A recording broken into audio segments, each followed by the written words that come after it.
They're probably Right. like, there's probably an interest in like low recoil builds to swipe, and so YouTube's like, I know just the video for you, Yeah. and then they see the thumbnail, and it's like, no way, that's right. I gotta Yeah. investigate. You're wrong, Mister YouTuber. Yeah, And exactly. it's How like does this have algorithm 28 is. recoil? I was like, oh, Yeah. there's a lot of engagement. This is great. Let's keep pushing it. And Giga's like, no, stop, please. Yeah, yeah, because when people are commenting as well, yeah, it's probably something to do with that too. People are watching it and they're like commenting just like, "Oh no, this is wrong." And the YouTube's like, "Wow, people are really engaging really strongly with this video. Push, push, push, push. Let's go."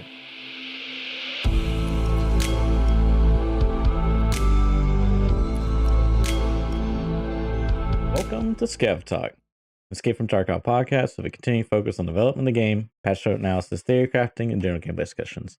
My name is Church. I'm one of your hosts. I am a video editor for a Tarkov YouTuber named Airwing Marine. I'm Gigabeef, a Tarkov YouTuber, helping you guys get better at Escape from Tarkov, and welcome back for another episode of ScavTalk. Church, how has your week been so far? I'm pretty good. I've been getting back into my workflow, kind of taking an extended vacation, you could say, and trying to get back into that efficiency plus creativeness, things like that. So, yeah, been good. Been leaning back on the gaming, more on the work side. Yeah, That's yourself? fair. That's fair. Yeah, it's kind of similar, I guess. Yeah, I've got like quite a few things that I'm sort of doing and planning and having to sort out at the moment. So kind of the same. But I think that's if you're going to do that, I think now is probably the right time in the cycle of Tarkov, anyway, because that was a strangely worded, accidental Freudian slash I don't even know what, given that the cycle actually came out with its second part, but we'll talk about that in a bit. But Sure. it's a good time to take that kind of break because not that much is happening within EFT. There are some things. We've had an event today or yesterday, Yeah, I which was is kind of actually interesting. kind of surprised. Yeah, me too, I especially thought it was after a we've little had soon. no news. Yeah, I think it's just nice to go back to having some Sure, sure. other stuff to do, and I think that's especially valid now at this point in the wipe because you start hearing people talking about where we're at, what the state of Tarkov is, and whether it's in a good place or bad place. And I think some people see the game as in a good place or a bad place, depending upon how much content there is and how bored people feel, as opposed to necessarily how well the game plays. Because I think a lot of people overwhelmingly feel that the game still plays pretty well. But I've seen tweets around people saying that servers don't feel that full, slash there's less people playing the game. But I think that's fair enough. There's patterns to this stuff. There's ebbs and flows of the game. I get a lot of people in the wipe, and then when it comes back down, people disappear. But without any events, there's not that many people coming back. Towards the end of the wipe, people come back for the events and getting ready for the new patch and that kind of thing. So there's definitely that low ebb at the moment where there's no content and that kind of thing. But that's okay. That's fine. And then we've also had a flurry of other games. We have the geopolitical macro overview as well, which clearly doesn't Mhm. help the whole situation. Sure. But then we have Elden Ring, which has come out, which literally everybody in the world except for me has been playing. And then, as I said, we also got the cycle that's just come out now as well with its second patch. So even if not that many people are playing or lots of people playing, whatever, it has an impact upon the number of people playing EFT. So it's just the way of things. I'm not really concerned about it. I think it's natural. You can't have without the slower periods, you don't have fast periods, right? So Dude, I saw a stat that Elden Ring sold like 12 million copies, man, and they FromSoft predicted like, yeah, well, like our target goal is like 4 million, so they like triple that. And I want to say like wow. the first, was it Dark Souls 1 or Dark Souls 3? They only hit like 2 million or something. Like I'm about to look up compared to Call of Duty Modern Warfare, because dude, that's insane. I didn't realize that. Like, it's kind of crazy how popular that game is right now. It is crazy. Yeah, I think it's one of those things where you get that power of people have been burnt quite a lot by games that have been hyped for one reason or another. We had Cyberpunk, we've had the new Battlefield. There's lots of games that have Hmm, been hmm. hyped and then flopped relatively. And so you get the influx of people who've either pre-ordered or they've ordered it as the games come out. And then the game has not been that great and it kind of pauses there. Whereas I can imagine with this, all the people who were really hyped about it have bought it anyway. Then more people have bought it on launch. Then there's been amazing reviews. Everyone said it's one of the best games of its type to come out in a very, very, very long time. And with the issues with a lot of other games, that I'm sure people have gone, well, that will drive me to buy, because it's one of those things that I may end up playing at some point just due to the sheer good reviews of this thing, where I wouldn't have picked it up before. I don't really like pre-ordering anymore because I've been burnt in the past. So it's yeah, it's an interesting one. I'm never worried about not being first into this stuff now. It doesn't really matter to me anymore. So I'd much rather wait to see what things are like and then decide afterwards. And I do think that a good portion of people are that way inclined these days, especially after some of the interesting launches that we've seen. Like Yeah. being there first on launch also sometimes just sucks, man. Like you can't even get in the game. You had like the New World queuing, and even Tarkov queuing. You've got Yeah. Lost Ark queuing. It's just every game is plagued with these things because it's just such a hard thing from a developer's perspective. You don't want to invest in 5 times the amount of servers that you need, but you probably do need them for a week. Yeah, So exactly. Yeah. it's a tricky one. It's very, very Yep. hard. Yeah. So I can imagine that that's why it's done so well. It's one of the very few games that has been extremely hyped in the first place and then has Mhm. delivered on that hype. It's very rare actually now to get a game like that. Yeah. So, I mean, that's all So, from what people have said. That's just from an outsider's perspective. yeah, so yeah, pre-wipe events, Pre-wipe people events. people griping about the wipes. I mean, it's for me it's just like clockwork, man. Every 2 to 3 months after, a wipe, the game just gets there's just no content in my opinion. Mhm. I mean, just there's I don't know. You could argue like PvP, but for me that's just not really what I don't know. Whatever. So for me, the well dries up a bit, and then the pre-wipe events help, but it's just that new wipe, man. I love that progression. I love the progression. Yeah, it's an So interesting one because, like, I've always kind of argued that, like, the PvP and just playing the game once you've unlocked all the stuff is kind of the game. But I don't know, like, these days, maybe I feel a bit differently about it because I've always argued before that in Call of Duty and in PUBG and in Fortnite, there's no overarching, I don't know what the best way to describe it. Not like a meta plot, but the RPG-ness of it. The stash yeah, and the economics and the hideout and all it's not like the a long progression. That's what I game, should. Yeah, there's no long game in those games. You just go in and you do your thing, and then right? you either win or you lose, and then you queue into another one. And that's its own kind of longevity because you can be You're basically improving your own skills and getting better, and that's fine. And that's sort of the same with Tarkov too. But I think the expectation with Tarkov is that there will be progression outside of just you Yeah, and yourself improving at the game because of the way the game is set up. And so that expectation is set up. And then when that runs out, it then feels flat, I suppose, at the end of that because you've been used to getting that progression. I guess it's even a dopamine thing, you get used to yeah, oh, getting those sweet 100%, hits every time you upgrade stuff and you feel like you're making progress. And then once you dude, reach the end, you think, well, what now? Right. And it's like, yeah. 100%. Like, got to get that pocket watch, dude. I'm sweating my balls off. You know what I mean? And then you get that sweet release once you finally do it. Like all the struggles. And then after, once you get to the late game, you get all this money. It's just like it's really hard. You gotta like start doing crazy stuff. Like I'm gonna bring a Sega 9 with like wooden hand stock and no stock on the back and the silencer, and I'm only gonna use TMO to really get. It's like you're like some extremists there trying to like get really intense so you can get that sweet sweet hit of dopamine. And Yeah. I don't know. I really. It's interesting because I didn't really get into Tarkov because of the progression system. I didn't really know what it was. Mm. I just saw a video of General Sam and Aqua. And we were like, yo, Aqua, you want to get dorky at dorms? I love telling the story every time. Because I was like watching, I was like, I want to get dorky at dorms. I want to get dorky at dorms.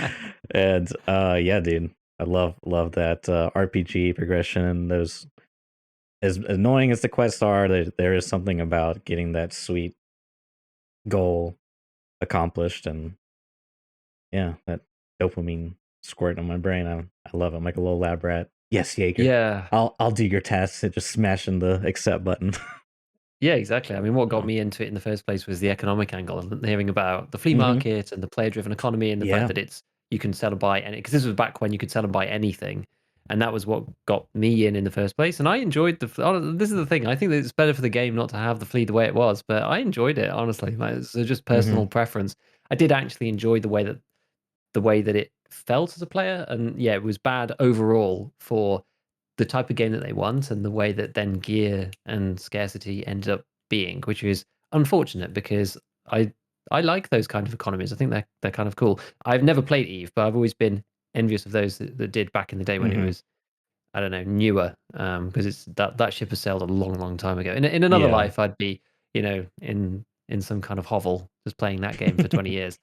There's definitely an old parallel universe where Yeah. You suck your I did that and 20s. achieved nothing. Yeah. Yeah. Um, so I don't know. I That's love kind of it. what got me in the first place. Was like FPS combined with the survival. Yeah, it's just a bit of everything because I played DayZ before, played the other shooters, the Counter Strikes and the Call of Duties and that kind of thing. But then I've always been a strategy guy, so that combination of all of those elements just, yeah, just really brought me in. But exactly, it's sort of the same thing from another aspect, is that then when you have billions of rubles, you're thinking, well, the thing that I really enjoy is not necessarily making the ruble count go up, so to speak, but Hmm. making the most efficient choices that you can within that system. But then once you have 50 mil, you don't really need to bother anymore. Right. And it actually, the min maxing is kind of part of the fun for me, Yeah. because you 100%. think, oh well, I can bring in more kit or run better loadouts than other people because I'm doing this or doing that, and I've found this clever trick to do this and that.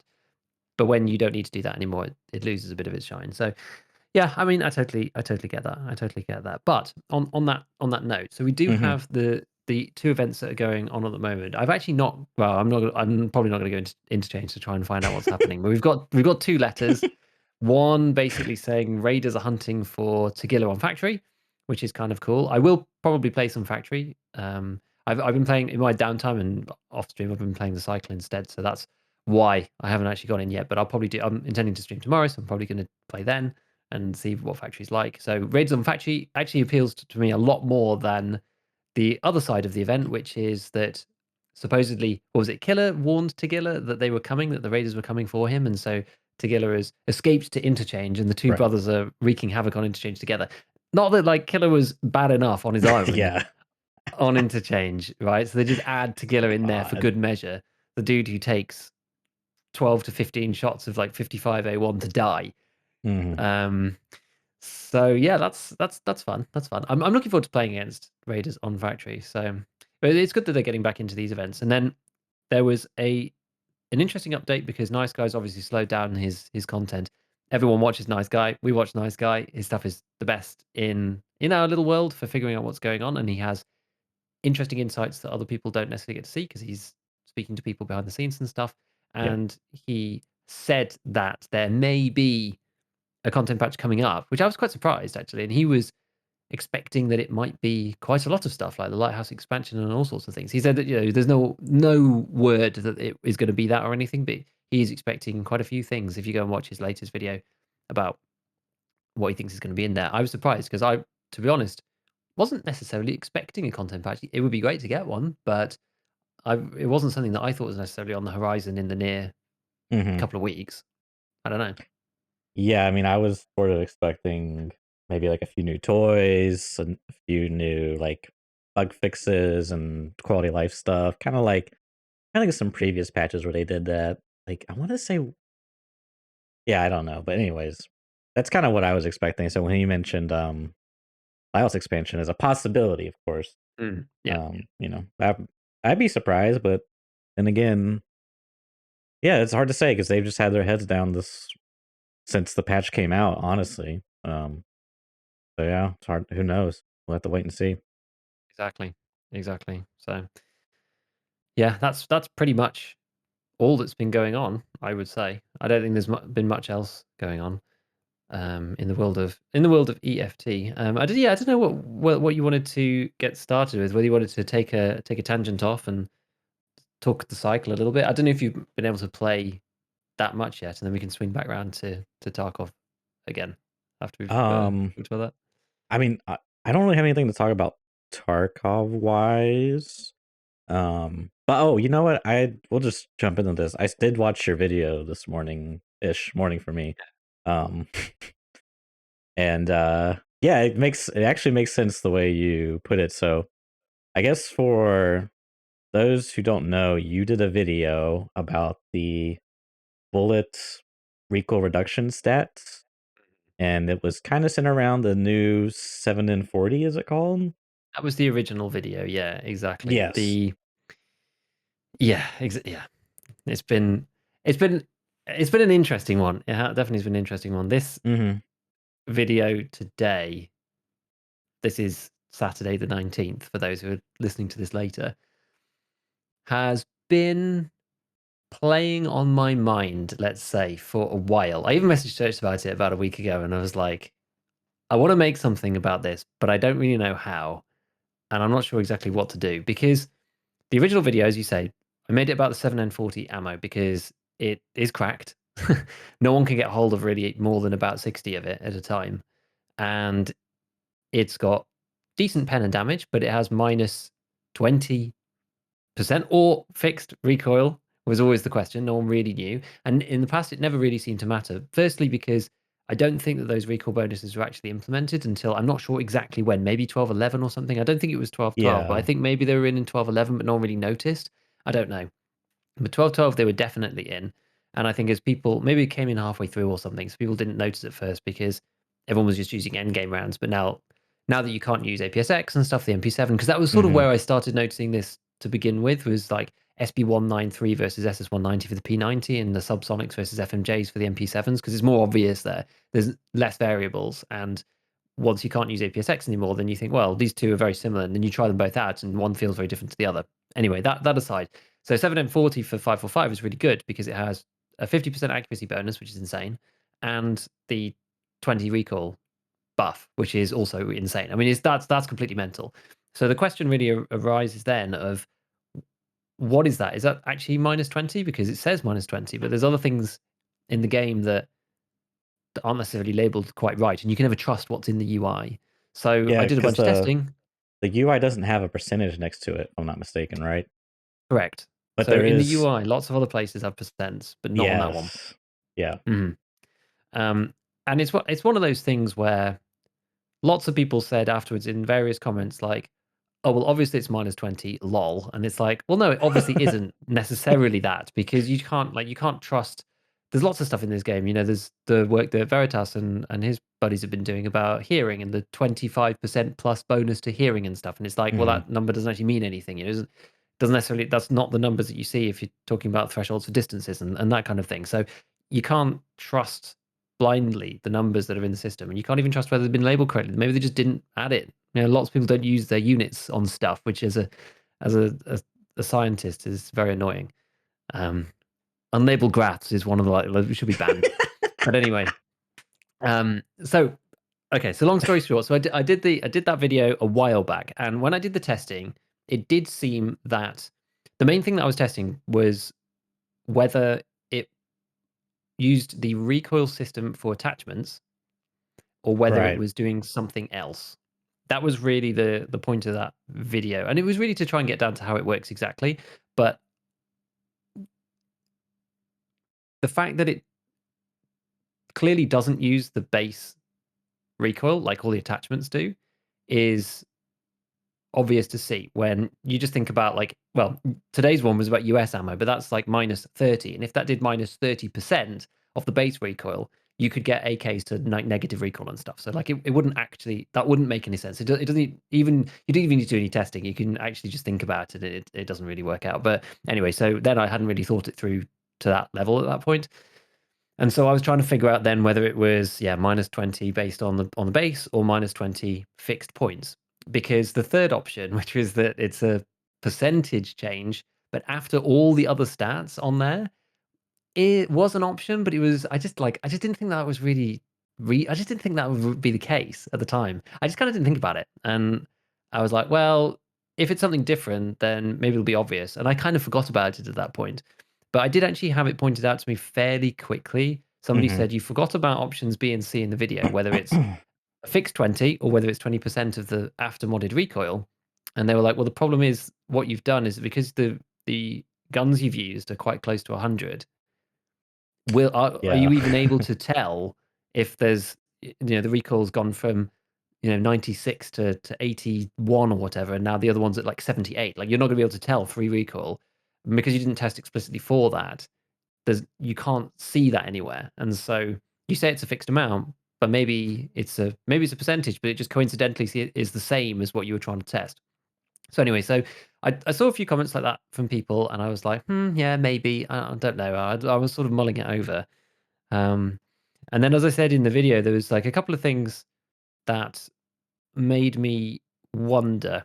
I mean, if you guys watch the video, then obviously it's going to be a bit of a rehash of that, of what I'm going to say. But the zero recoil ADAR, there was a video that came out which showed that if you there was a bug basically, so you could add two stocks at once, and the ADAR went to zero recoil, and that gun had actually not recoil, but that was before 12.12. So back in the day, zero did mean zero, and then using the really low recoil guns like the AKM that you can get down to 44 recoil using US ammo, then that should take it down to 14 recoil or something.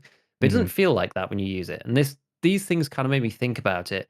And then there have been some videos from the interesting side of the Tarkov community, which we've talked about before, about like hidden stats and that kind of thing. And there is some discussion on some of those videos about round recoil and showing that if you use some black magic on the Tarkov client, then and you're playing it in the one of the SP Tarkov type versions, then you can see that it's a percentage of some form because of the way that they did it. But the problem with that is that you can't really verify that unless you're doing that kind of thing yourself. Plus, who really knows what's going on when you make the values like stupid numbers? So Yeah.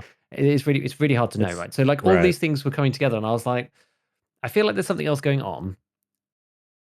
But there's too many disparate pieces of information for me to really come to some kind of like sensible conclusion to allow me to make something other than being like, I'm not sure if the first video is 100% correct. I don't really know why. And I don't really know what the outcome is. Like you can't it's just, you can't make a piece of content like that. It's just, it doesn't package properly. So I've been like mulling this video for ages. Actually, it's been like weeks that I've been thinking about it. And finally somebody came to me in one of the comments on the original video and said, hey, we've been looking at the AKM, but with like no stock even, and we did some testing there, and it looks like it's a percentage. And I was like, okay, well this at least gives me something to start with. So I've been messing around with some like super low recoil 7.62 AK builds as well. So I was like, fine, we'll do both and we'll see what happens. And I was like, if I'm wrong about the percentage thing, then it's going to be really obvious when I do it with, rather than doing it with 80 and 90 recoil like I did in the original test, I'll do it with US ammo, which is 30% or 30 absolute reduction, which is even more than 7M40, and we'll use guns that are really low, like 50 recoil, which so it should be clear then. And I did the first test with the low, it was like one was 62, I think, and the other's like 50, whatever. I can't remember now the exact numbers, and a 37 recoil AKM N as like the base, and yeah, the percentage thing doesn't work. So I was just like, oh, okay, well maybe it is right then. Maybe it is right. But then when you do it with the 189 recoil AKMs without stock and the highest recoil that you can, the percentage thing does seem to work. So I was like, okay, well this is just like, I don't even know what's happening now. And yeah, I go through the whole logic in the video about why I think I've come to the conclusion that I've come to, but more black magic in the background about the plus 20 potential recoil. I think we spoke about this before on the cast, that potentially all the guns had a plus 20 recoil increase, which is how maybe BSG changed the recoil in the system behind the scenes without changing any of the stats in game, because like nothing changed in game, right? If you look at the stock M4 in 12.11, has the same stats as in 12.12, the recoil pattern is clearly different. So something in the background's changed. So whether they just changed like the floor of the recoil from 0 to like minus 20 or something, right, or they is completely changed the equation is another possibility. something like that. Right. But what people have said is that it's like a plus 20 recoil, which it sort of makes sense to me, right? And when you think about that, it kind of makes sense, because what that would have done is for something like the M4 that used to get down to stupid recoil amounts, that would make that gun feel trash. Because if you added, so if a gun was like the Mark 18, like the 338 Lapua thing, that's got really high recoil anyway. So something's got 140 recoil, unlike the RFB, right? The RFB has been like a winner of this patch.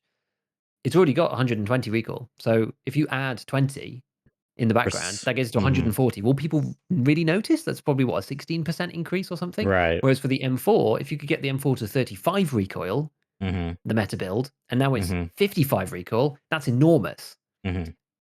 And that kind of makes sense. Like I can see that. It seems logical.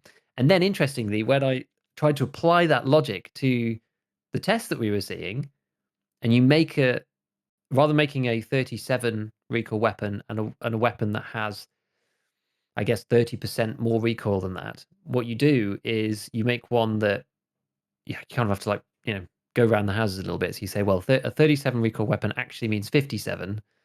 And then, but to get 57 recoil in the sort of behind the scenes model, then you need to use this recoil weapon in game. And I think it's like 66 or something. And then when you compare it all through, then there's basically this like fixed amount of 20 in there that floats around and changes the calculation slightly. And when I did that, it worked. So I was like, well, maybe that's it then. Maybe it is a percentage, but the fixed amount kind of messes things up. So if you have a weapon that is 50 recoil, then behind the scenes it's actually 70 recoil and it reduces 30% based on the 70 recoil. And then that would make it reduced by like 21 or something rather than 30. Because the point is that if you have a 37 recoil AKM and you add US rounds in it, the recoil clearly isn't 7, or it doesn't feel like it's 7 to me. It's something else. So I think there's I don't know. It's who really knows? Like I don't know whether this. That's why I said it's a tentative conclusion. I'm not sure, and I'm not doing any more work on it because I'm kind of fed up of it, and Mhm. without like going down the dark side, there's not any way to really find out anymore. And also, who cares?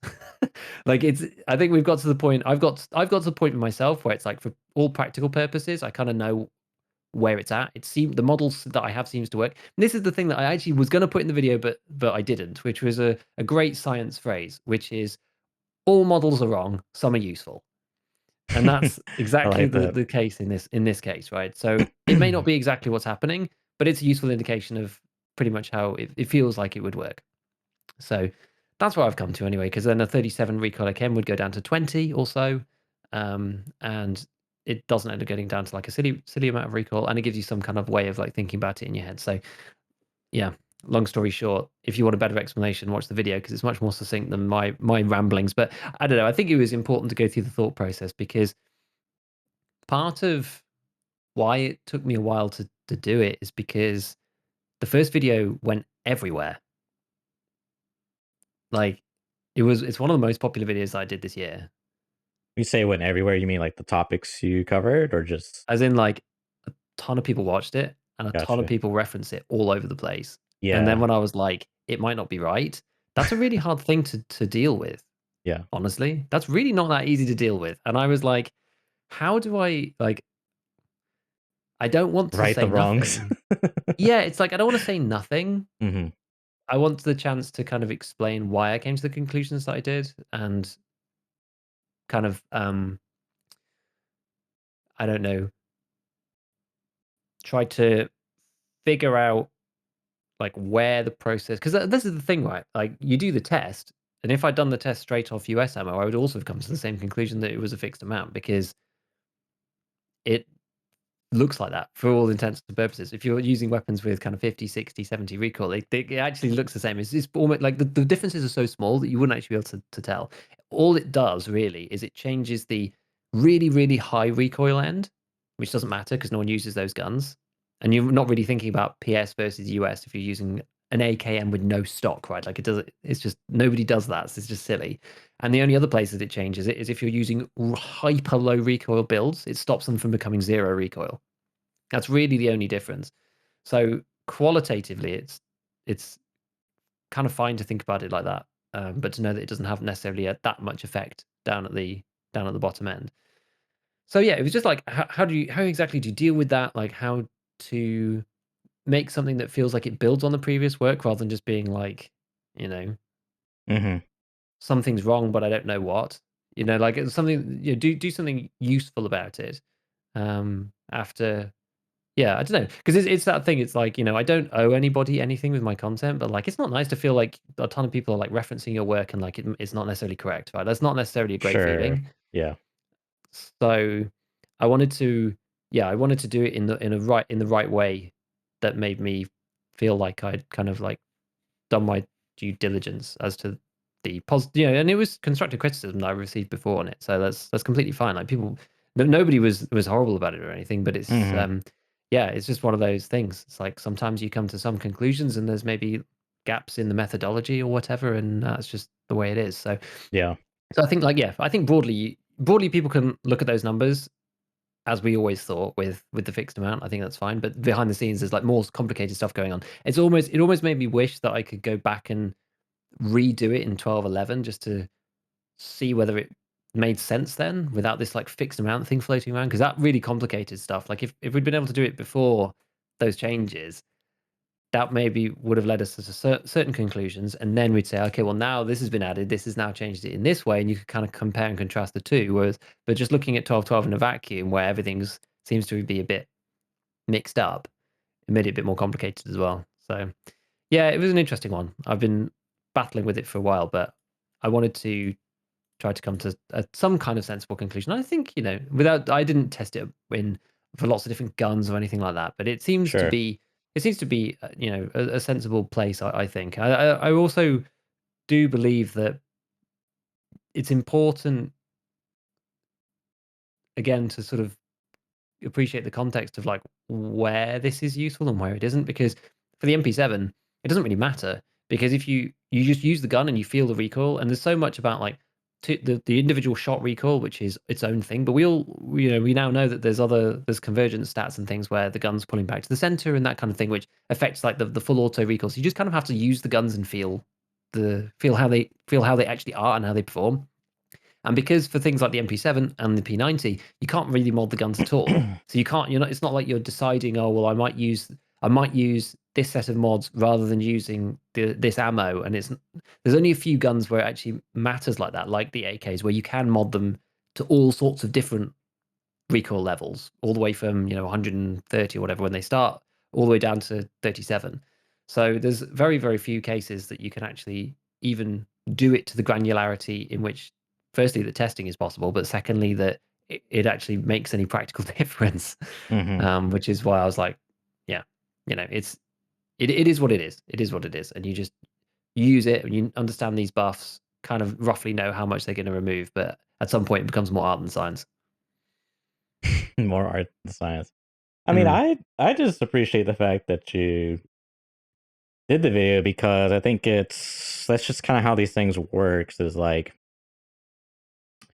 you're trying to basically deconstruct the game into the code, like the equation they use, and you have so little information.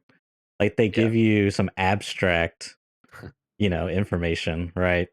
But you have such little information, so you essentially just have to start plugging in numbers and just seeing what could possibly make sense. And I think in your case, unfortunately, the guns were so close to 100 that if the theory, oh, you're a flat you're a flat ammo reduction theorist, then compared to the oh, I'm a percentage theorist, they're like so similar, right?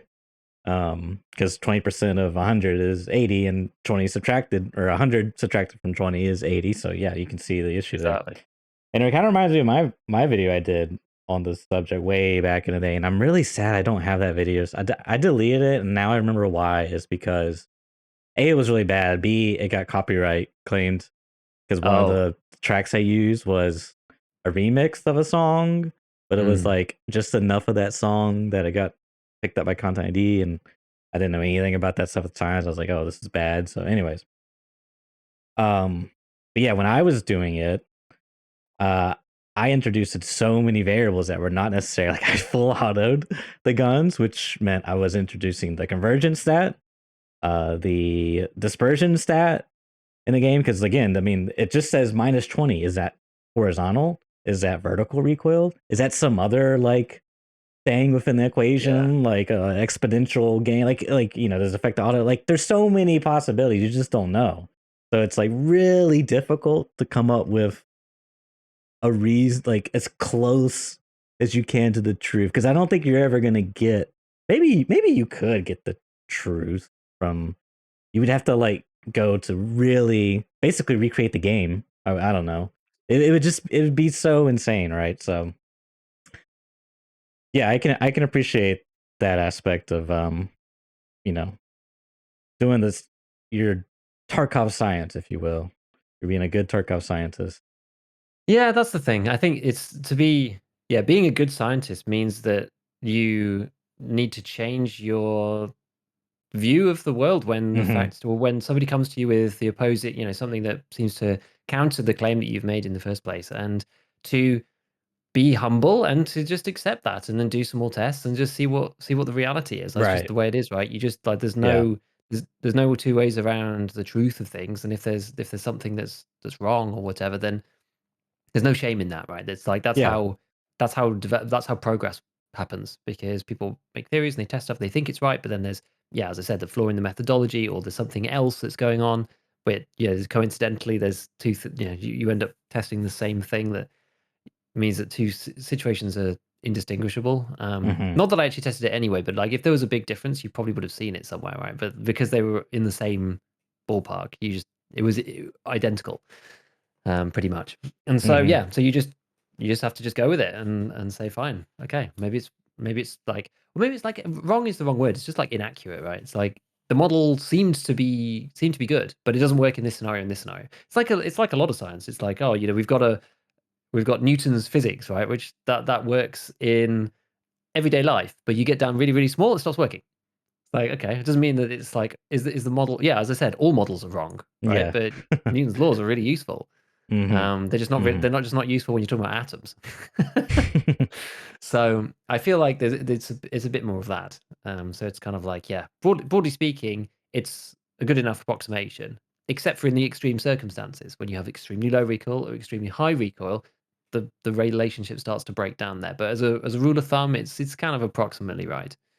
It's approximately right. It's actually, most of the time I was thinking about this. It's most of the time it's probably slightly less than you'd think. If you just like shaved a bit off, it's probably about Mm-hmm. that. So if it says like -30, probably like -25, -22, 25 is probably about right. You probably just shave off, I don't know, a fifth or something, shave off like 20% of it, something like that. Because it depends on the recoil of the weapons you're using. From the experiences that I had so far and the semi conclusion I've had about the formula, it's like, well, as long as you're recoil plus 20 is under 100, it'll be less than that. So because if your recoil plus 20 is 100, then it will be what it says on the tin, I think. Um, Hmm. so at 80 recoil, you go, okay, well, plus the 20, that gets you to 100. You apply Right. the thing to 100, that gets you exactly what it says on the doodad, right? So it's like 30% on 100 gets you 30 fixed Yeah. points.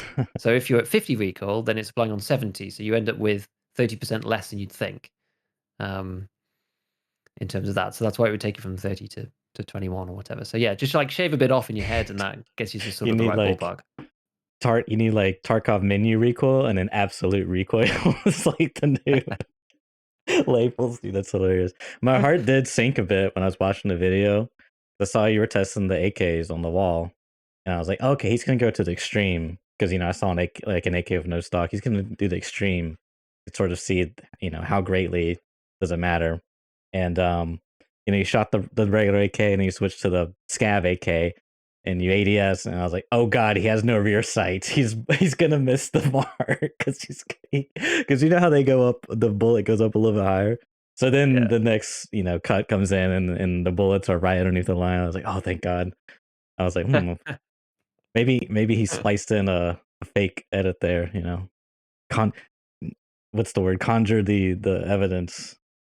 Mm, I'm just kidding, of yeah, course. yeah. No, it Unless was it was no, no. It was I didn't even think about that, actually. I didn't even think about that. I was like, as long as the bullets are going in the right place roughly and I use the same sort of reference, then it'll be comparable. And even if they're like slightly higher or yeah. whatever, like the bars that I used, I just used the same. I was like, oh well, in the post edit, I'm just gonna keep the same height thing and just move Hmm. it across. So even if it's a slightly different height, like, it's fine. It'd be I okay. noticed that.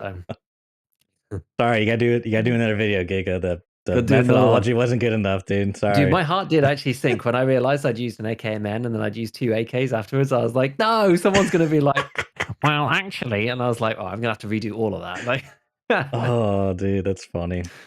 yep, What yep, a yep, yep. So, yeah. No, Yeah, it's been an interesting one to deal with. I've not had that kind of thing before. Hmm. It's just like it was just awkward because so many people have been like, no, it's a fixed amount. Like, watch this video here, and I'm just like, oh no, that's really awkward.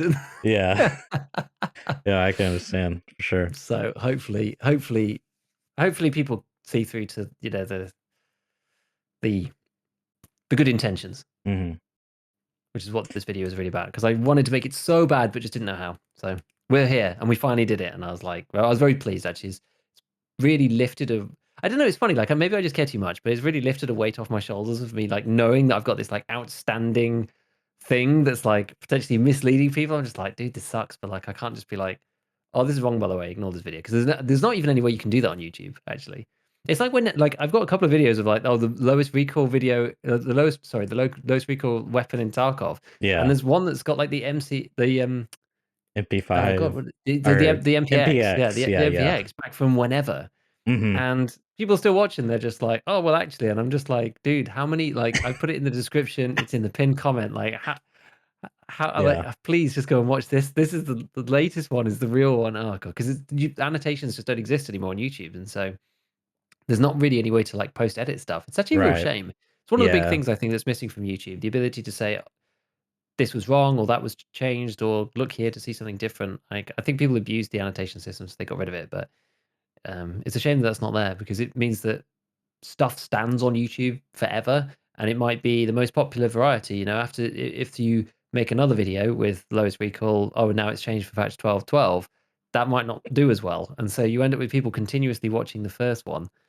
Actually, that one was weird because that one went through a strange spike at one point. This the MPX one, and I had like people coming in being like, I don't think this is right. And I was just like, please go and watch the one about the vector. Everyone was just like, the vector would like a word video. I'm like, I know, dude. I've already made a video about it. Like, I've really got like, I don't know, you just got pushed by the algorithm for some reason. I was like, YouTube, come on, like give me a break, right? Like Yeah.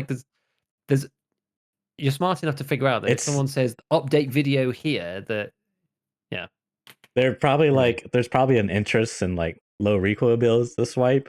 And so YouTube's like, I know just the video for you. Yeah. And then they see the thumbnail and it's like, no way that's right. I gotta Yeah. investigate. You're wrong, Mr. YouTuber. Yeah, And exactly. it's How like does this have algorithm 28 is recoil? I was like, oh, Yeah. there's a lot of engagement. This is great. Let's keep pushing it. And Giga's like, no, stop, please. Yeah, yeah, because when people are commenting as well, yeah, it's probably something to do with that too. People are watching it and they're like commenting, just like, "Oh no, this is wrong." And the YouTube's like, "Wow, people are really engaging really strongly with this video. Push, push, push, push. Let's go." Oh my goodness, that's actually Uh, probably what's happening. it's I never actually thought hilarious. about that, but it is hilarious. It is hilarious. It is hilarious. Oh boy, what a Well, world. another video in the books. More interesting YouTube comments to come, and the cycle continues. Speaking of the cycle, So how much of the cycle have you played? How much of the cycle have you played? We talked about it before. For those of you who are not up to speed on the yeah, cycle, it's true. it was what was it called before? I think it was just called the was it called the I cycle think it was just frontline or called the something? Or was it just called the cycle. cycle? I Yeah, I think. don't know. And it was some kind of arena shootery sort of battle royale thing. I never played it. Yeah. Some people seem to really like it, but it didn't do Hmm. that well. They've re-envisioned themselves as Tarkov Lite with some different mechanics. It feels like to me it looks, people say it looks like Fortnite. I think it looks more like Apex personally. It's got very much a similar art style to Apex, Yeah. I think. Well, you know what? I think the Fortnite thing I can kind of see with like the character models. I Yeah. saw a screenshot or something somewhere, and oh, I think it was one of X Villain Ghost's YouTube videos about the cycle, and he had like a screenshot of one of the character's face, and the character, like just the artistic way they drew the faces, like he just looked like. You ever seen that Mr. Incredible meme where he's like smiling? I think it's like Mr. Incredible Despair, Mr. Incredible. What's the other word? Anyways, uncanny. I think is what Mhm. is. But he's like smiling. He like slowly gets like darker and more Oh distorted, and yeah. like said, yeah, yeah. He's like he kind of had like that look onto him, like he just like 1,000 yard stare. But anyways, I kind of see what people. I think that's what they might mean when they say that, because I do kind of see a similar sort of like how it's drawn, the sizing of the body parts and the facial structure. I can kind of see the resemblance to Fortnite. But as far as like the world itself, I absolutely, yeah, color palette and design wise, it's more Apexy for me, anyways. Yeah, yeah, which is I quite like that. Sort of. Hmm. Well, it's like outdoor landscape, but then like combined with like industrial kind of feeling, which is very Yeah, Apex style. yeah, But yeah. Good point. yeah, I mean, yeah, Tarkov Lite, I suppose, but it's got it's Tarkov inspired. You go in, if you die, then you lose all your stuff. But there are differences which I don't think are necessarily. I think this is what the cycle is interesting for, is because there's Yeah. parallels. I mean, we did a whole cast about this ages ago, and we both were super hyped about it, and Hmm. one of the best parts is that you get in 5 seconds. Super, super good to not have to wait in any queues or anything, because the world is just Best open part. permanently. And I honestly don't think, I think when we talked about this last time, I really don't think Tarkov would be disadvantaged that much by having a system of in the same ilk. Like, it wouldn't necessarily need to be as it is. You wouldn't need to show people entering or anything like that. But to have an open map where with loot regeneration, people seem to kind of have a problem with it in the community. I think about turning. They say, "Oh, you're turning Tarkov into DayZ," and it's like, well, the existing system I don't really like. So if it turns towards one of the better parts of DayZ, then I don't really mind. People always say, "What are you going to do about the loot and that kind of things?" And given that we go in and we raid the same rooms in Shoreline over and over and over again, I don't really see how it's any more or less immersion breaking than that, than having loot that respawns, but you don't know when. And you go to a room and it may have respawned, it may not have. You don't really know. I feel like that's okay. I don't know. I'm personally okay with it. Yeah, I don't know. I would love to like talk to some of these people because it could be that they just prefer one system over the other. Um, Abstract of any like, yeah, that's like one thing, and then the other thing could be like they like the consistency factor of it. It's like if I spawn here, then not even spawn based, but just the fact that the loot's always gonna be there, like the spots, you can learn the spots, you can master spots, it becomes like very yeah, I don't know. Like what's the room on East Wing Shoreline 216, I want to say. There's like the cabinet that has like something usually spawns there, and then now in this late wipe or this new patch, there's like spawns on the floor and like the bed, and they can have LEDXs and LEDs, or not LEDs, but ophthalmoscopes or just regular meds, painkillers, pile of meds, whatever. But if you didn't have that consistency, like, oh, you open it, like maybe something's there, maybe something's not. Like, like that's what I wonder, is if that's sort of their issues, that it makes things less predictable, less consistent, or if it's just purely like I just don't like I just prefer this system that we have now over, something Yeah, else. I don't know. that's the thing. I feel like it's people who are resistant to change and don't like the way that the game's going, even though it's in line with what BSG have said they're going to do. That's my Hmm. personal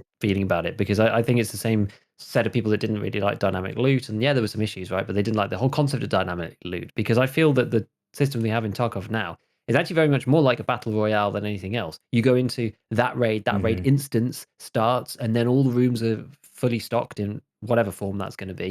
And you unlock the rooms, and then it's gone, and then you leave, and then it all restarts again. You go back into another raid. Where I don't think Tarkov should be like that. I do think it should be more like DayZ, personally, where you don't know when the stuff's going to be respawning. You don't know if it's going to already have been hit 5 minutes ago. You don't know where people are spawning. And I don't think anybody would disagree that the spawns are a bit of a problem in EFT, but this kind of comes with it for free.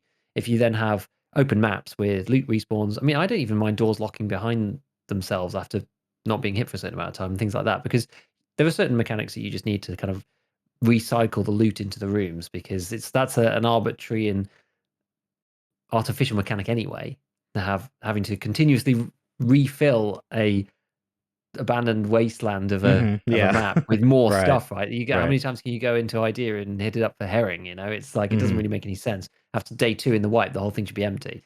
So it is a stupid thing anyway. So it's a gaming Hmm. mechanic anyway. So it's fine. I don't mind it being tweaked so that the player gets a better experience out of that. And I kind of like the wider variability.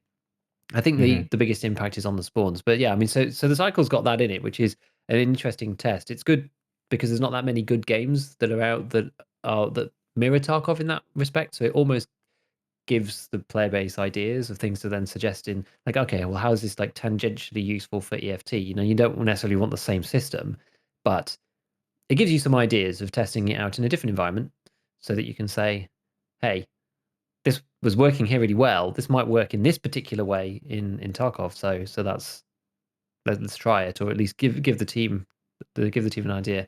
I mean, I've not played like too much yet. I played a bit. It doesn't seem that different to the last time. That was my There's some stuff in the impression. progression. Yeah, there's some progression items, like the way that the traders unlock different weapons and things seems to be a bit different to how it was. And so far, I've stumbled upon more dynamic map elements than I had done before. I don't know if you had the same thing. There's like a few So, rooms, keys, places that seem to be spawning differently depending on when you. I don't know. There's some kind of procedural generation of certain areas. It seems this time, which mm, wasn't the case before, as far as I was aware. well, I've only played one game, so that's I got in and I wanted to look at the hideout, the quarters, or whatever they call it, and the Yeah. crafting stuff and the different traders, but a lot of it was locked. Like you actually couldn't see it unless you did the essentially tutorial, golden pocket watch version Hmm. of their game. And I was like, oh, do I really want to like just sit here and grind out a couple hours and just to see what they changed? Like, like not really. I only played one game and it didn't feel like a lot changed, which I was actually kind of surprised. Like I was expecting them to test out their monetization model. That's what I was really interested in. I thought they were gonna have um either like a test where, which I think they do technically, but they give you like free currency and then you can like, you know, basically like I think they laid it out like the battle pass is gonna exist in the full game, full release, but that's not here. But I thought they were gonna have like a mock version, like, oh, here's day one of your battle pass. Here's some premium currency you can now use. I thought they were gonna do more of that stuff because that's the more interesting topic for me. But um, yeah, I saw they had like a new insurance system, which is and they even changed the old one. You could say. Yeah, I don't know what. So let me try to think where to go because there's so many diverging. I think this is an interesting thing to talk about because it is derived from Tarkov. It is a mirror of Tarkov. I don't think there's any other game out there, minus like some mobile clones. And again, I would say those are like clones. It's like they didn't really do anything too different, perhaps. Like it's just like in almost a 1-to-1, right? Um, Whereas this, they have a lot of the same foundational stuff, but they done a lot of things different, like the how the raid system works, how insurance works. The I guess the landscape's different, the PVE's different. Gosh, I'm not even sure like how many things differ and how many things are like the exact same. But so that stuff's really interesting to me because it's like, as you said, what could Tarkov learn, or and I don't mean learn like, hey, let's do what they're doing. I mean learn like, oh, that's an interesting idea. What can we do with that? Or that's a terrible idea. God, why would they do that? Let's stay 5 feet. Don't come near to that. So it's things like that I like. That being said, what did you want to talk about next? This topic, because I don't know. I got a different place I want to go, but I don't know. With the cycle. Yeah. Yeah, so I think I did actually do those basic quests Okay. Cool. and went through and had a quick look. So as far as I could tell, the hideout, the stash hadn't changed really at all. Hmm. You do get some premium currency. So the only thing that I could really see to do with it is to speed up researching things and to speed up crafting, which is kind of interesting because it means that, there's quite a lot of restrictions around some of the good items and how long they take to make. And if you can boost through and speed up creating those things, then that makes it, I don't know. It depends on how it's done. It depends on how expensive it is to do.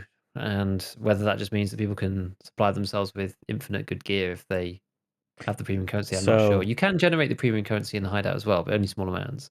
yeah, that's interesting. So let me sort of like picture this. So you have, we'll just use Tarkov as an analogy. So imagine in Tarkov you could craft, you know, okay, yeah, craft BP or craft a slick, we'll say. Yeah. But it takes a really long time.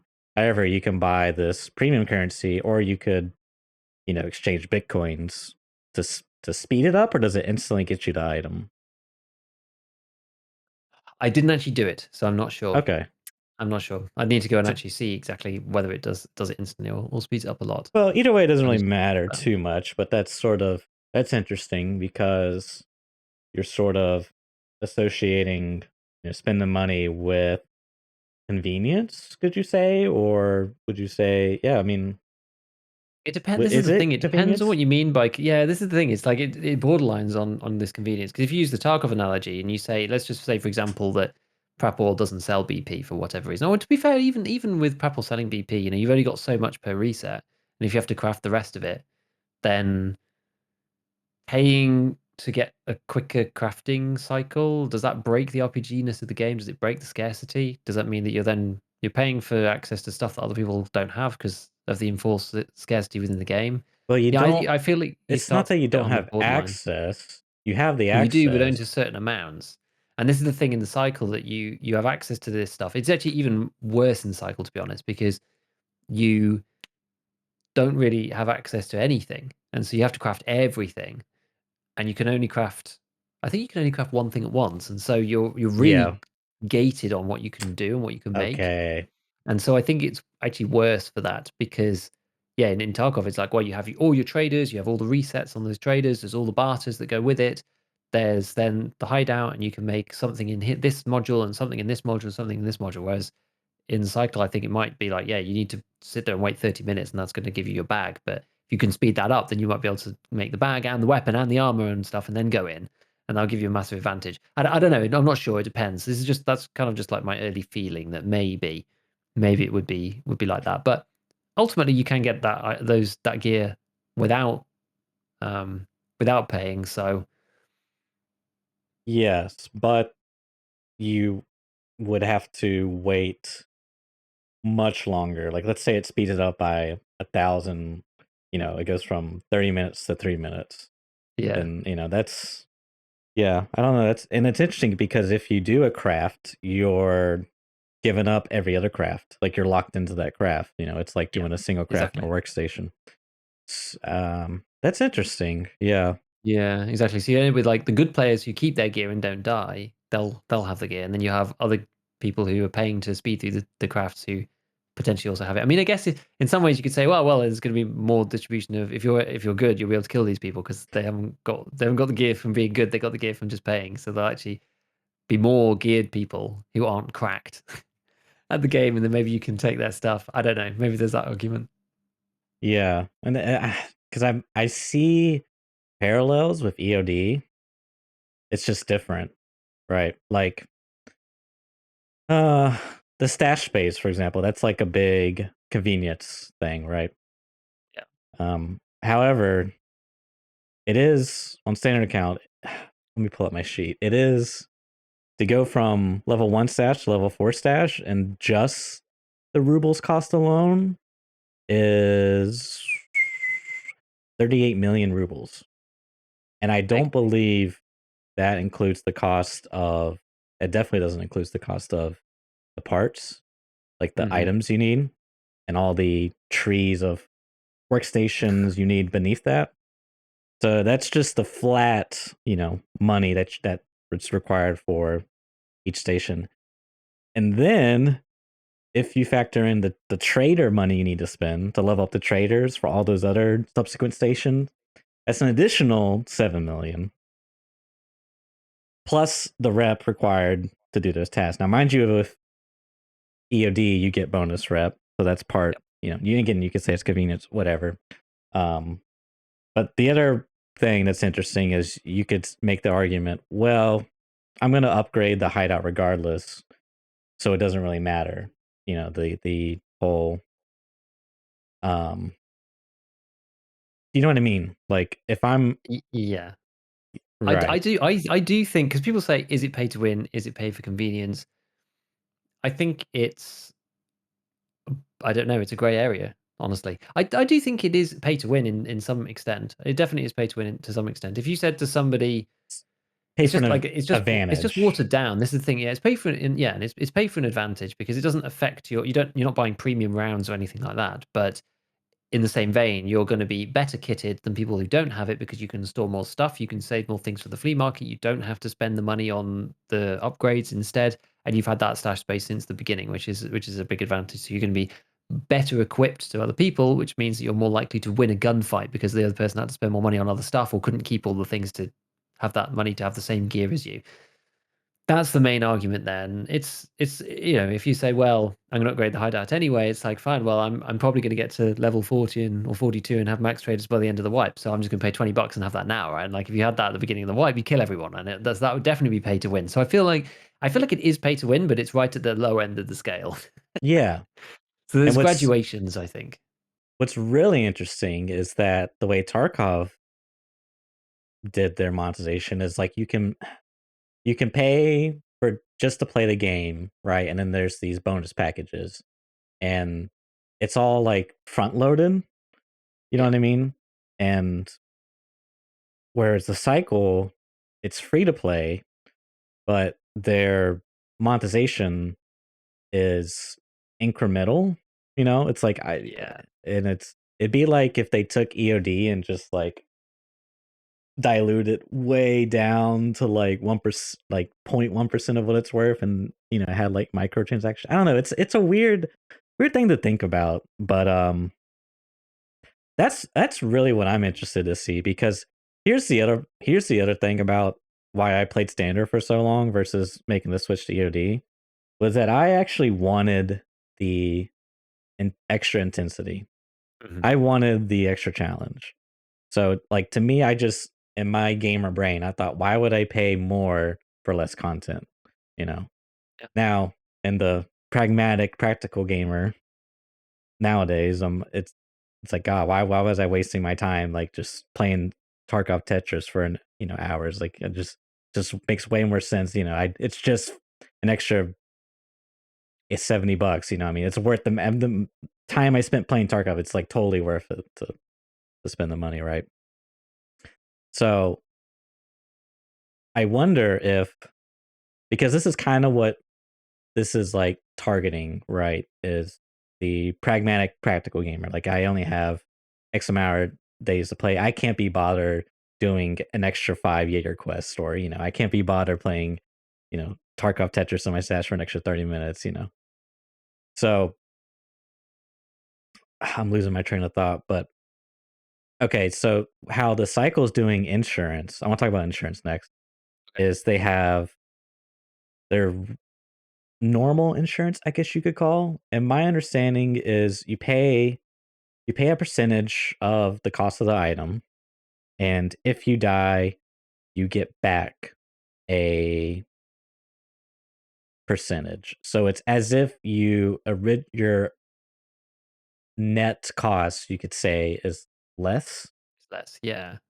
But then if you survive, you don't get anything, and the insurance should go away. I feel like maybe it was persistent, which didn't really make much sense to me, but I need to check. In the original iteration, if you survived, the insurance disappeared. The insurance amount, or the insurance tag, I suppose, disappeared.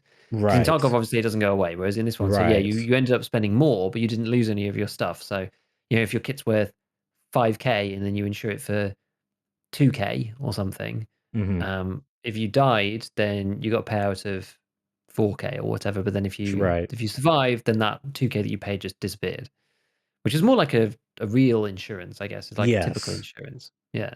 And that was But like the regular insurance. I think they changed that this time from people I've seen. I'm not positive, but it's actually persistent. Like the works like how Tarkov works. Like once you insure it, it's insured until you die or it gets dropped. However, in the cycle, if you try to ditch your insurance, it loses. You like void the insurance, which is interesting. I think that's how it works. Am I mistaken? Do you know? I don't know about that. I did actually drop some stuff, but I'm not sure because it just gives you an insurance return. It did seem to me I did notice this in the back of my mind, but didn't really pay attention to it, that I'd already insured some stuff, and when I survived, I ended up still having it insured when Mhm. I went in the next raid, which I thought was a bit strange because then unless you really think you're gonna be swapping gear, you basically need to insure every single time, because if it doesn't go away, then there's actually less decision to be made. Yes. But that's the thing is, like, so you're yeah, unless you're swapping gear, then it's so unless you're like a heavy yeah, I don't know, like, why wouldn't that PvP make guy, sense? yeah. If you Or think you're not gonna be maybe not killing even a lots of people, PvP guy. Maybe if you're just, like, finding better gear, yeah, because then all that that. would make sense. Yeah, that's it. I Mm. don't know, that's in interesting. But The usually the other gear you're going in with is like relative well, it depends on what stage you're at. Like the gear that I've been going in with is relatively cheap, obviously, because I've only just started sure. replaying, and so you may as well just insure every single time. But then Yeah. there's another insurance model, which I think is maybe what you were Mhm. about to say. And this is so you can insure with the premium currency, and I haven't tried it yet, but I think we were saying maybe between us that that then means that if you die, you actually get the actual items back rather than the currency, which I was thinking about this a little bit extra. And in Tarkov, that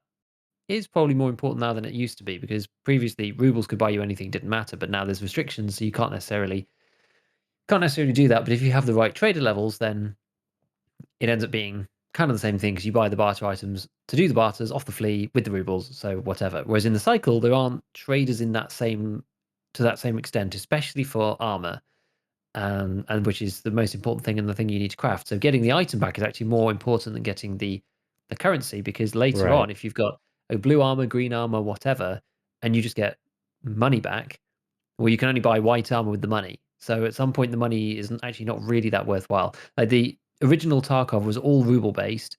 The Tarkov we have now is actually somewhere in the middle between original Tarkov with the flea, I should say, rather than actually original Tarkov with no flea. So Mhm. unbridled flea market Tarkov and the cycle and now Tarkov now 1212 Tarkov is like somewhere in the center of that where most of the stuff you can buy with money, but you need certain levels and some things you can't buy with money. You have to craft. But I think those things are very, very small. Whereas in the cycle, you have to craft pretty much everything. And that's maybe why, well, another reason, just jumping back to what we said before about the premium currency, why maybe it's not so much of a problem about this speeding up thing, because you still need the base mats to actually make it work. You need to go out and farm those materials to make the items. So speeding up the stuff only really works if you've got lots of materials to go in That's with. And yeah, true. maybe you could just churn through and farm those materials with the good armor or whatever, and then just continuously be speeding them up. Maybe, but yeah, you can't just make it out of thin air. You Huh. can't just make it out of money. So Yeah, that's maybe it's interesting. okay. You have to actually do some work in the game Mm. to be able to spend the premium currency that you did work outside of real life. Yeah, that's interesting. But, yeah, I'm excited to see. I mean, it's interesting because that seems like,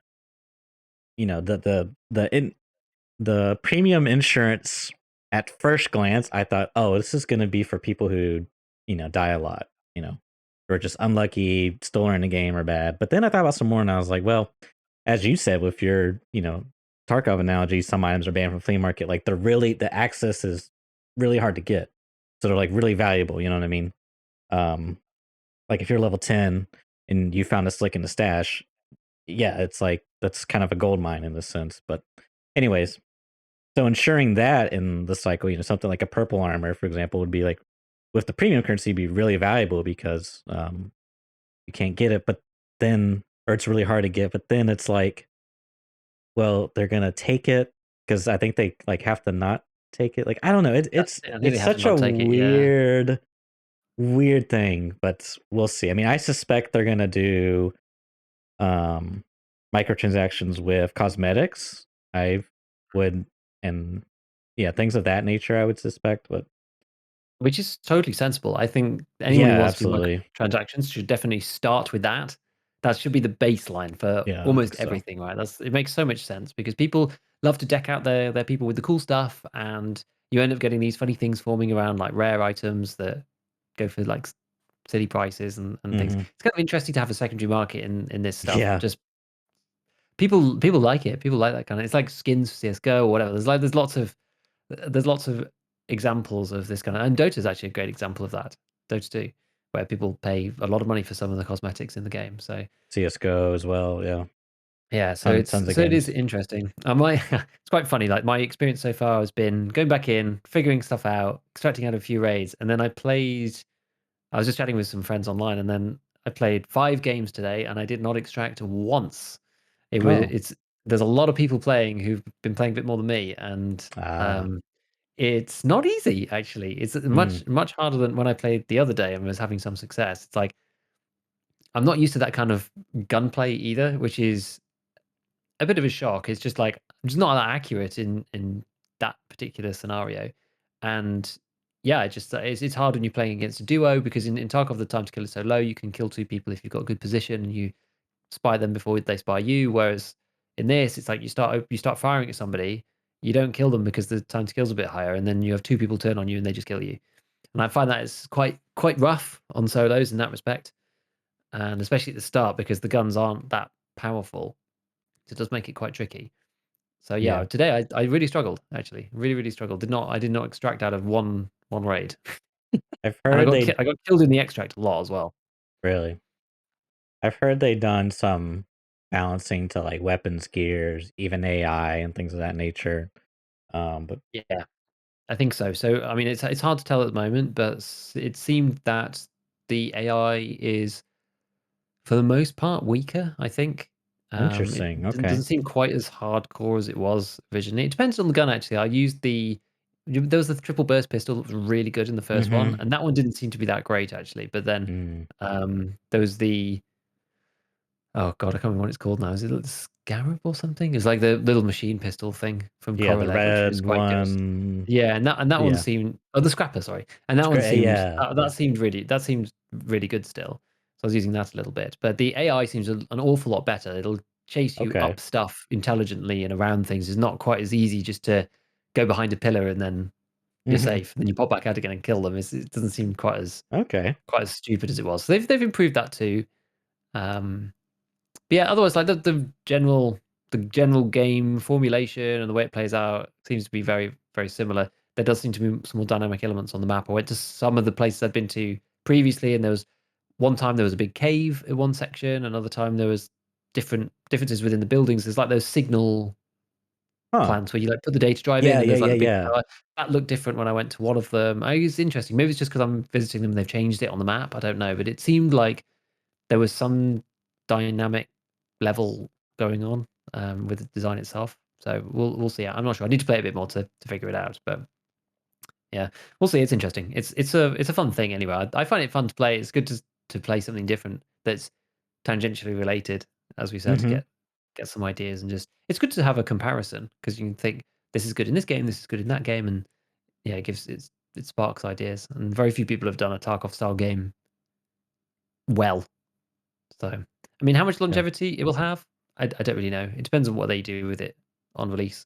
But Yeah, I'm yeah, definitely more curious about going forward because this kind of seemed like a safe beta test. Like I don't know. I mean, I suspect they're holding on to a lot of the new content stuff, which makes sense for like full release. mhm. But I kind of thought they were going to test the monetization model or even test uh I lost it. But yeah, this seemed like more like a technical test. Because the other thing I want to mention quickly is I noticed Steam was in like Steam Audio Works or something was in one of the title cards. I don't know if that was there before. I think they might be testing Steam I Audio.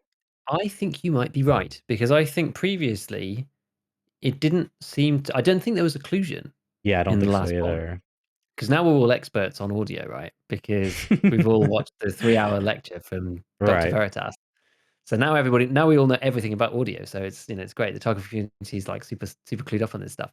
But jokes aside, I don't think the original cycle had any occlusion. If people were inside buildings, outside buildings, above you, everyone Yeah, kind of you could sounded the just hear same them. Yeah. distance. Yeah, you could just hear them, and you could hear the directionality, but Right. I don't think the there wasn't any drop off or anything. It was seemed like a very straightforward. not even with the vertical in it. It seemed to be on the ground distance, just a straight line distance, Mhm. crow flies from a bird's eye. Whereas now, there, it's definitely different. Definitely different. Hmm. I find the audio kind of weird. I've heard someone else say this, yeah. I found it a bit strange. Sometimes I find it difficult to figure out where the sound is coming from. It's hard to say. I haven't seen enough specific situations yet to really know. Most of the time it Sure. seems to be all right. I find that like my player character, or I mean maybe it's just differences between Tarkov and the Cyclone. So I've been trained to hearing things in one way, and then you switch to another game, it just feels different and throws your brain off. I always feel like my character is very slightly behind me, which really is Mm. disconcerting, especially if I go into a building. Suddenly I'm on metal steps, but I feel like those steps are behind me, so I turn around and Yeah, it's that just could and be it's just me. It's just really my own audio. Yeah, yeah. I found that like really freaky. And there's been a couple of situations where that's happened, and then there's been some times where people have been up in kind of a metal gantry, and I couldn't tell because they were above me. I couldn't tell whether it was in front, in the behind section, to the left or right. I was just like swinging around, like trying to figure out where it was. I just could not. I could not work it out. Hmm. And then there's definitely been some cases where maybe this makes sense, but I tended to use the rivers to kind of traverse from one place to another because they're Right, quite right. safe. They're low lying and you're down below the ridge line or whatever. And there's been a couple of times now where I think somebody maybe has seen me or something and then like run up over the top and then they've just gunned me down from the side and I just haven't heard them at all. Which, Mm. there's a wall in the way and stuff, but Sure. maybe they're missing some of the, sound coming from a lot, I don't know, along the top or whatever. Like you'd hear somebody if they were running up there just because of the way it reflects off the environment and stuff. But if it's doing it in a naive way, then it's, oh well, it's blocked, so it's occluded, and that's it. You just don't hear them. So there was a couple of those times when I just didn't hear anything, and then just suddenly got full autoed from my my Mhm. flank as I was like running through somewhere, which is kind of Hmm. surprising. So yeah, it's a bit weird. So maybe they have added it in. It just like it seems like as soon as you make anything remotely complicated, this stuff is yeah really difficult to make it feel right. The grand question though I have for you is, are there the equivalent of scavs yelling and then getting really quiet, or keys being really loud and getting really quiet? Do they have that? Is that happening in the game? That would be funny, wouldn't it? Can you imagine if you had the Yeah. same audio bugs? That would be hilarious. If we were like, "See, it's not us, right?"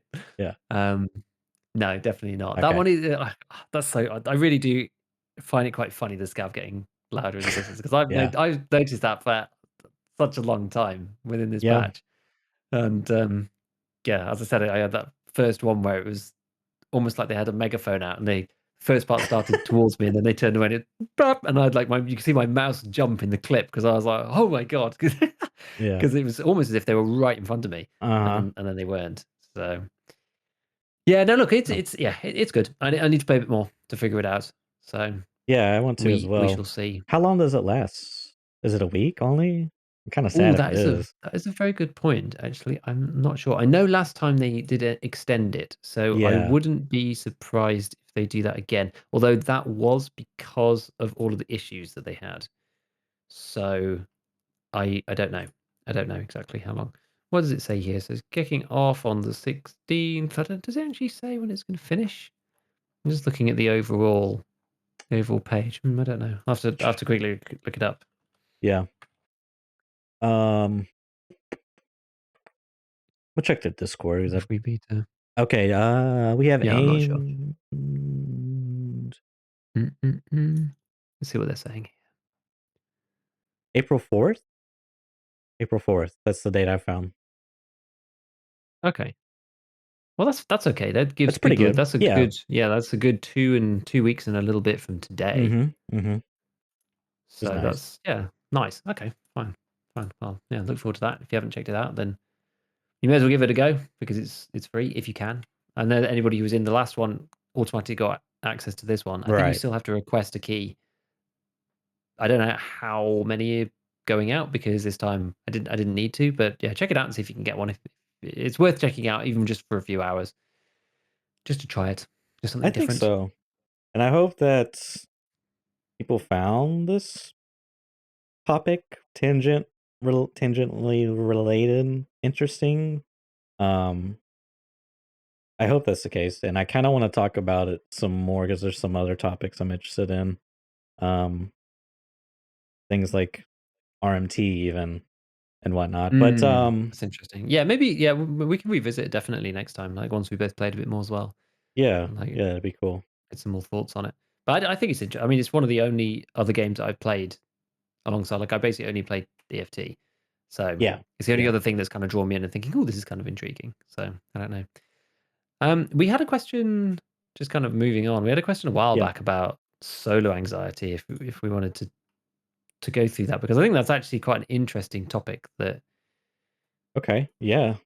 is, I don't know. It's a tough one to break, right? It's a tough one to break. It was Dr. Murdoch who on YouTube posted a comment and said, "Can you please talk about solo anxiety in a future episode? I want to get over it. I'm 1900 hours in and still sometimes uncomfortable running solo." Which, yeah, I mean, there's a lot to it. I think there's a lot to Hmm. it, and I would just start off by saying I think it really depends on how you have approached the game to begin with. I don't know. Did you start playing with people right from the start? Did you have like a big group of people that you played with? No, but I found some people a little bit Mhm. afterwards. Yeah. Okay. Because I think if you're used to playing in a squad, that makes it kind of worse in some ways because Oh, really? yeah, because I think playing solo, there's a lot of people Oh, I who see what you're saying. only yeah. So a lot of people who play Right. only Yeah. duos or My bad. trios, Yeah. yeah. And then they're very daunted to play solo. If they log in and nobody's online that Hmm. they usually group with, it can make it kind of tough. I think one of the yeah, I don't know. I was going to say something else then, but I don't think that's really no, that's not really relevant for this. But yeah, for me, I don't know. It's weird for me to discuss about it in too much detail from somebody who's come from playing duos because I played duos a very very long time ago, and since then I played so much solo that hopefully I hopefully I can remember enough about what it was like playing with other people. So I think it really depends on your frame of reference, right? But playing solo, the thing that I always try to advise people when they're talking about playing solo is remember the advantages and the key advantages of playing on your own Hmm. because they definitely exist. Tarkov is a difficult game for communication. I do think that playing as a duo probably is optimal if you're not super communicators. If you're decent at communication, the trio is probably the best. But that's your one of your biggest advantages when you're playing on your own is that you're up against two mans, three mans, four mans that aren't necessarily communicating very well. And they end up becoming very immobile. They're worried to shoot each other. Whereas as a solo, like the biggest advantage that I think is that you just shoot at anybody that you see and you don't have to hesitate. And there's never any kind of friend or foe layer in the way of that decision making process. You go straight from I hear a noise and I locate a person to I'm going to pre-fire their face, and there's no layer in the middle of like is that Joe, Hmm. and that for me empowers my solo play and makes me Hmm. less scared because I Interesting. think I think that's the thing. It's like I used to be when I very first started playing. I very much felt like prey and through I've talked about this before, is like the Punisher series kind of brought me out from that and taught me how to play in a more predatory way. And that's usually the way now that I approach solo in general is with like it's a mindset thing. It's very much a mindset thing. It's like an aggressive mindset. So you go in thinking ready to go, hearing sounds, we're going to kill them, right? It's like it's very much on the offensive in that respect, Huh. rather than more with the more teamwork approach when you're with a duo or trio or whatever. It's a bit different because you're trying to work with people to get an outcome, or you're trying to accurately communicate enemy positions and that kind of thing. You don't have to do any of that when you're playing solo, so you can spend your whole time just thinking about positioning yourself, not getting killed, not putting yourself in a vulnerable position. um, which is really, yeah, that's the pros and cons. You can shoot at anybody, but because it's just you can't cover all your angles, and you need to be even more careful with your positioning and where you are. So I don't know. It's tough. It can be tough to break. It can be tough to break. How much like, actually, how much do you play solo versus squad stretch, would you say, in general?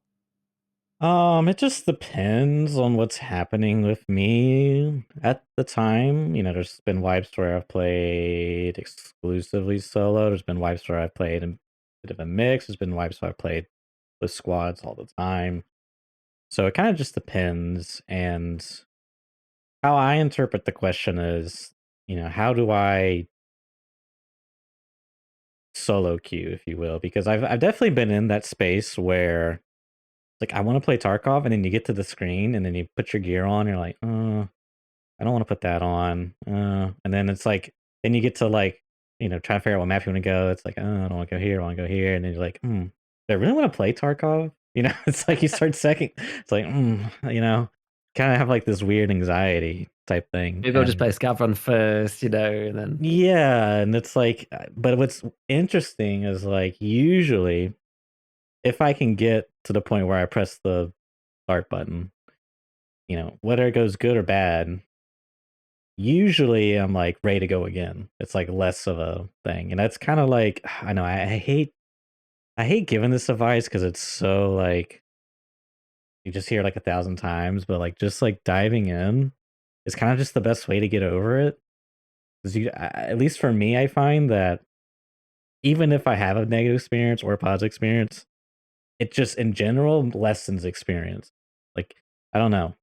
I feel like I would need to go, you know, have like let's say I'm really anxious, I'm loading the raid, you know, I'm just staring at the screen like, God, it's taking forever to load. I want to load. I get into the raid and I die immediately off the bat.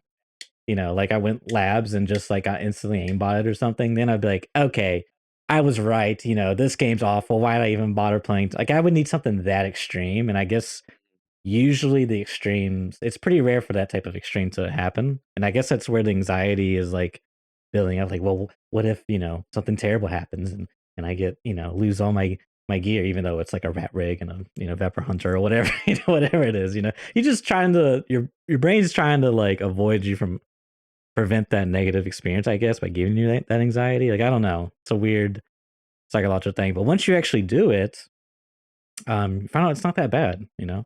And it really, for me at least, it's like, yeah, Tarkov's great, you know? I'm end up playing like a bunch of hours, but that first initial like hill to climb is like is actually really hard sometimes. Yeah.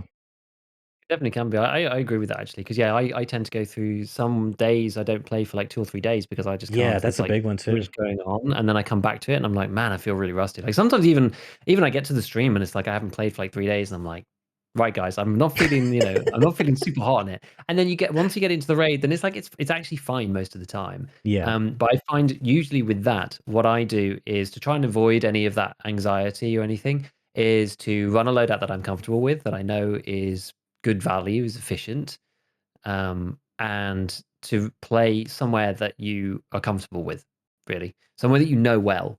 Because when you're trying to learn and go outside of your comfort zone, that's where you really build up the most experience, and that's valuable.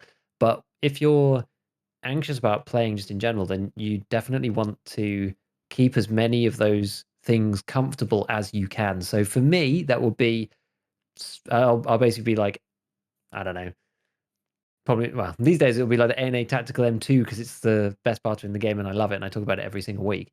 And then maybe the MP7 and a pair of GSSHs. And I will just rock Factory because it's fast, the queue's quick. If you need to, if you want to, if you have, you get busted up and then you need to leave, the exit is right there. I find it very, I don't know. Factory is one of those maps Yeah. where when you first start playing the game, it's like the most stressful map in Yeah. existence. Everybody just like it's loading in, and when you first start playing, you don't realize there's a countdown timer of people like just running down corridors with clubs waiting to find you. Hmm. But once you kind of get an idea of where the 7 spawns on the map are, and you're a little bit more comfortable with it, then you can rock in, and if you have a bad result, it's quick to load in. You didn't take too much gear because you took in something efficient that can still kill people. That's why you have a ton of people playing shotguns and that kind of thing on Factory. Yeah. You could quite easily take, I don't even know, like the revolver shotty with a rat rig or something, Yep. and it's okay. You could definitely kill people that way. There's lots of, or a Kedabi or whatever. And there's tons of different things you can do on factory because it's so short range. You don't necessarily need all the heavy gear of a longer raid. And I tend to prefer that as a warm up because the raid's going to be short. It could potentially be a few minutes, it could be 4 minutes. You run in, you kill somebody, you take their gear, and you leave. Whereas on customs or shoreline, even customs, you're in there for a decent amount of time. You're going to be in for 20 minutes, 25 minutes, 30 minutes, or something. And that's like my first raid. I hate that raid to be you spawn in, you go through, you loot for 20 minutes, and then you get shot out of nowhere Yeah, in the that's a head, good and that's your point. first raid. That sucks. That actually really, really sucks. Because it also usually makes you jump scare like crazy too. Because if there's been like no shooting and you suddenly die and it's the first raid and you're not ready for it, that's like, oh, and it feels bad. It feels really bad. Whereas on factory, like you're about to be shot, so you're already ready for it, and you can play aggressive. And even if you die, then yeah, okay, whatever, we'll play another one, and you can actually crack through a few of them as long as you're using cheap kits and you don't lose too much money, and you can always play a scav run and get some extra cash if you need to. But that's the thing for me. It's like trying to keep those things consistent. But it's interesting the difference between that and then actively trying to improve. So you say, oh, well, I want to learn a new map. It's like, okay, fine. Well, I'll use the gear set that I'm comfortable with, but I'll go to a map that I'm not comfortable with. Or it's like, oh, I want to use this new gun. Okay, fine. Well, I'll use the new weapon and with the new attachments to something I'm not comfortable with, but I'll go to the map that I'm comfortable with. Like trying to change too much stuff all at once means that you're going to die. If I use a weapon that I'm not comfortable with a gear set I'm not comfortable with, and then I play interchange, I'm just going to instantly die as soon as I meet anybody, pretty much.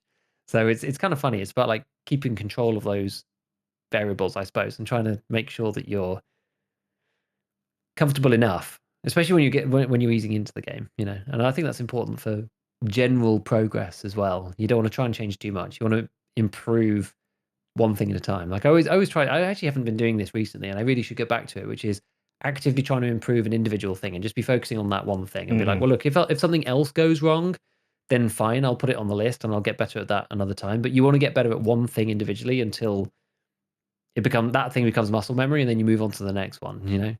That's usually the way that I approach general progression. I have stopped doing that a little bit, so I should go back and start doing that again, because at one point I was doing pre-firing and the next one was using grenades at the right time and this kind of thing. And it's like, Yep. yeah, if you end up you're practicing with grenades and then you end up pre-firing someone wrong, you're like, oh fine, well that's okay, because I wasn't practicing that. But then if you screw the grenade thing up, you're like, that was the thing I was supposed to be doing. So then you're properly taking notes in your head and like focusing on it, because you can't focus on too many things. It's like trying to learn to drive or whatever. It's like at the beginning you're just overwhelmed by like trying to look out and use the steering wheel and trying to use I mean, you pass your test on manual here in the UK, and at the beginning it's just insane. There's all the pedals, and the clutch, and you've got the gear stick, and you're trying to do everything at once, and it's like it feels impossible.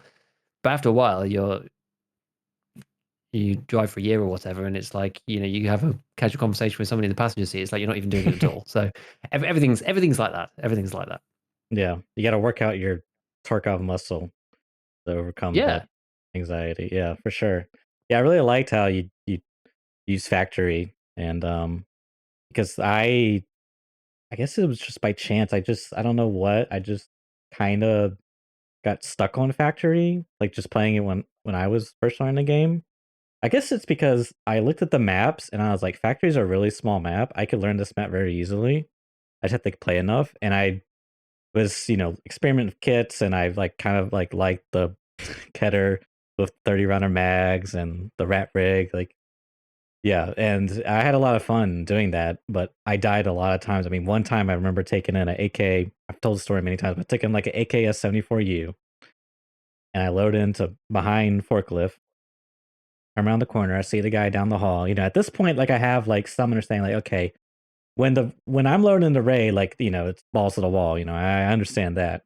I don't really know the spawns, but I'm starting to get the understanding. So I go to shoot the guy, and I fire one bullet, and I freak out. I'm like, "What? What's happening?" Like I had no clue the gun by default was on single fire. So I was like so mad at the game, dude. And that's the other thing too, is like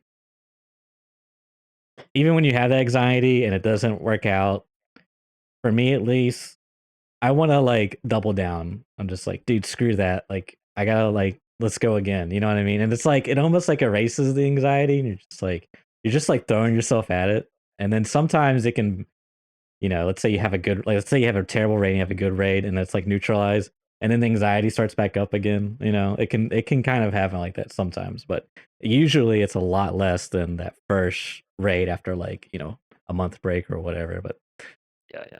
Anywho, cool topic. I did see Jacques in your chat. He said, for me, it's the loading that's the fact that it takes 10 to 15 minutes to actually get into the next raid, even if you go something in ridiculous and cheap. And yeah, that's something that's like always bothered me. Is like, man, not only do you get punished by you're losing the gear, some other players actively taking that gear, so they're getting, you're getting a loss, they're getting a gain that just feels bad. Then you have to sit there, load up your character, do all this stuff. Then you sit in the loading screen, load in the raid, and then you get into the next raid, and you could potentially die within the first minute again. Like, it's just like, man, it's just like they keep wailing you back and forth. Which I really hope that they do something similar to the cycle, or open world comes along. We don't have to deal with the as long queue times, because sometimes the queue times, like even what you're saying, like just churning out factory runs, which I've done before. It's still just like, man, sometimes you spend as much time loading into the raid as you do actually Yeah, playing the raid. And that's just it's like, true. it's so inefficient, man. It feels so bad. It feels so bad. So It does. It does. I mean, even if they made it so it wouldn't, it would sort of help. But if you could sell stuff on the flee while loading in, that would make a big yeah, difference. that would help. Like, that would help increment. Like, that would be, dude, honestly, just that one thing would be like such a big leap, because it's like, at least I can be doing something with my time other than alt tabbing. And, like, I don't know. It just, like, I literally am not playing a game when I'm sitting in a loading screen. It's just like, it's awful. Yeah, It's an awful exactly. feeling. Because that dead time, you could be managing your stash, because it takes a decent amount of time to manage your stash anyway. So if you're Yeah. just sat in the loading screen for 5 minutes, you could then be selling everything on the flea market and Yep. listing up your offers. And as soon as the game's ready, bam, you're in. That Yeah. would honestly make a huge difference. I think that Be would make a huge huge. Yeah. difference. Yeah, exactly. You mentioned something before. Like, I really, really, really wish, and this has reminded me because I kind of forgot about this, but I really wish they let you change the parameters of the weapon before you go into raid. At least be able to use, like, save whatever you did to the Yeah. gun in the Yeah. hideout in the shooting range. So change it to full auto, put my laser on in this Yep. combination, that kind of thing. Because Yes. I really hate it. It's one of the things that I Ah. really like about, and it's why I pretty much only use the NC Star Blue on factory, because all I have Mhm. to do is press one button and it clicks it on. I don't want to be sat there in forklift spawn going click IR, click laser with Yeah. flashlight, Yeah. click, to try and find the setting that I want. Then the guy's bearing down on you, and you're like, "Well, I've still got to press my propital." It's like it's just Dude, easy when you've just got the blue laser, and bam, on it goes. because there's like a legitimate use case. Like, they have these rails, like the Goliath rail, for the AKS-74U. It's got like all these different rails on it, right? And you could put like an Yeah, IR, a flashlight, a laser, and there could be a combination where you could cycle through each one individually and then have them all turn off. But you have to sit there and like, oh, dude, I've done this before. It's like it's it's a nightmare to do the starter. It just doesn't work. Just doesn't yeah, work. The way Tarkov's designed, it just doesn't work. And the fact that you just can't go in your hideout and have it set, like, switch the gun to full auto, have the laser on by default, have the flashlight off by default. Like, it would just be, man, that'd be a huge thing as well. Some sort of system, whether it's in the hideout, if it's just like a menu, context menu that you click, I don't know, whatever. But yeah. yeah. Well, okay. Well, we're gonna wrap it up here. Yeah, thanks for Dr. Murdoch, was it? Sending in that question? I believe so. Close enough. Um, yeah, I love hearing from you guys as Yes, Dr. always. Murdoch. Yes. And yeah, maybe we'll talk more next week about some parallels and some interesting stuff. I'm really excited to talk about RMT, guys, because I think I'm actually kind of pro RMT. I'm not gonna lie. I Oh my know. goodness. At the gamer in me is just like, church, you're suffocating me. But the pragmatic gamer is just like, this is the way, my child.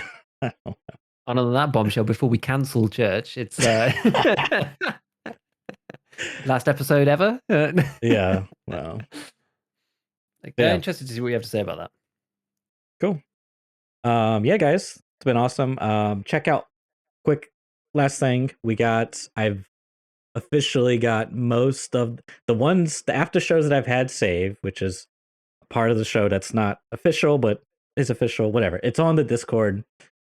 You can find the logs there. If if you want to see some of these. They're not categorized as far as like what topics we talked about, but it could be any. It's like I don't even know half the stuff. Like God, yeah, I'm actually kind of scared. Like what have we talked about in these? But anyways, check that out if you want some extra content. It's in the Discord. Link in the description wherever you're listening or watching. And with that, catch you guys next week. Catch you later.